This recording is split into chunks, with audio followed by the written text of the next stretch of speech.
अचानक कोरोना के बढ़ते मामलों को लेकर बहुत बड़ी खबर सामने आई है, जिसने पूरे देश में हड़कंप मचा दिया है। जी हां, देश में एक बार फिर से कोरोना का संक्रमण बढ़ता हुआ दिखाई दे रहा है।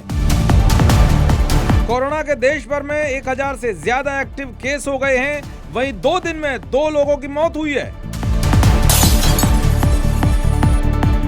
स्वास्थ्य विभाग भी अलर्ट मोड पर आ गया है। स्वास्थ्य मंत्रालय के आंकड़ों के मुताबिक पिछले एक सप्ताह में भारत में कोविड-19 के कुल 750 नए मामले सामने आए हैं, जिनमें सबसे ज्यादा केस केरल से और दिल्ली में 100 से ज्यादा मामले दर्ज किए गए हैं। कर्नाटक और दिल्ली समेत कई राज्यों ने कोरोना को लेकर एडवाइजरी जारी की है। केरल में बीते 24 घंटे में 335 नए केस सामने आए हैं, जिससे वहां सक्रिय मामलों की संख्या बढ़कर 430 हो गई है। महाराष्ट्र की बात करें तो 153 नए केस मिले हैं और वहां अब 209 सक्रिय केस हैं। वहीं दिल्ली में 99 नए मरीजों के साथ कुल एक्टिव केस 104 हो गए हैं।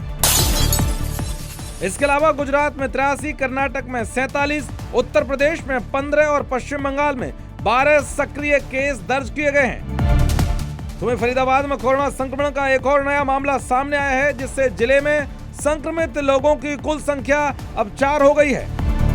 देश के ज्यादातर हिस्सों में कोरोना के केसों के बढ़ते आंकड़ों को देखकर लोगों के बीच हलचल देखने को मिल रही है।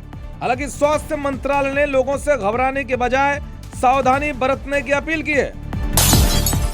तो जिस तरह से देश भर में कोरोना के मामले तेजी से बढ़ रहे हैं, वैसे ही तमाम राज्यों में इससे निपटने के लिए तैयारी भी तेज हो गई है। सभी राज्य सरकारों ने अपने स्वास्थ्य विभाग को कोविड के किसी भी संदिग्ध मामले की निगरानी करने और रिपोर्ट करने का निर्देश दिया है।